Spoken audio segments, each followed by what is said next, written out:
Theme park pendulum snaps into two. What's going on, everyone? I'm your host Jared Bronstein, and unfortunately today's video is on the more serious side. A pendulum ride at an amusement park in India snapped in two pieces, claiming the lives of two young men, injuring dozens of others, and leading to 6 people being charged. We're going to tell you guys all about it here on IO. Be sure to subscribe to never miss a video, and feel free to leave your best wishes by those affected in the comments down below. But let's get right into this one. On July 14th at Kankaria Lake's Balvatika Amusement Park in Ahmedabad, a pendulum ride named Discovery snapped into two pieces, sending its 32 passengers flying in the air before ultimately crashing to the ground. The ride is believed to reach an arc of 180 degrees and can swing as fast as 10 meters per second, according to the Times of India. It's being reported by the Times as well that a load-bearing cable snapped, stripping the welding of a pipe from the main shaft, which led to the riders, who were locked into the ride, flying into the support beams of the ride itself before ultimately hitting the concrete floor. Now, there were a handful of videos shared on social media such as Twitter and Instagram, which we're not going to share here because it is too graphic.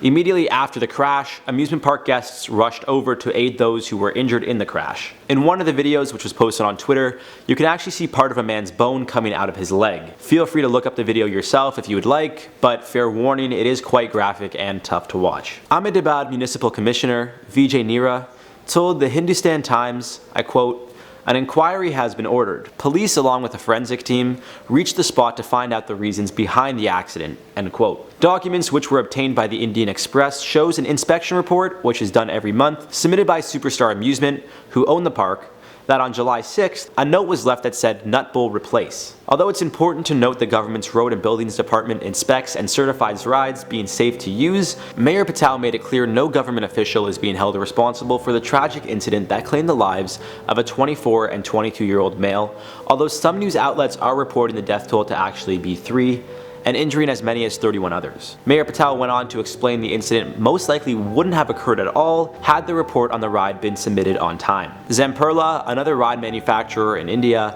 released a press release saying the following: "India has a long-standing problem which allows the use of inferior, unauthorized copies of rides made by either local companies or rides sourced from other countries, often with fatal results. Counterfeit copies may be less expensive, however such products are a risk to the public as there are no similar levels of safety built into their design, fabrication, and testing." Reports from NDTV, New Delhi Television Limited, one of India's biggest news outlets, claim a total of 6 people are being charged and held responsible for the accident. Superstar Amusement Managing Director Ghanshyam Patel, his son Bhavish Patel, manager Rajesh Chowksi, ride operators Yash Patel and Kishan Mohanty, and staff member Manish Vaghela were charged in a first information report and faced culpable homicide not amounting to murder. Unfortunately, it seems like this incident could have easily been prevented had the proper authorities known about the issue with the ride beforehand. Hopefully, moving forward, those running the park and other amusement parks around the world will let this tragedy be a reminder that they really need to do their due diligence to make sure the rides are safe for anyone to go on. In this case, the information was shared a little too late, which tragically resulted in the death of 2 young men and injured as many as 30. As always, we love hearing from you guys, so feel free to drop your best wishes to those affected by the incident in the comments down below. My name is Jared Bronstein, sending out lots of love and well wishes to all those affected by this accident, and hopefully I'll see you guys in another video soon.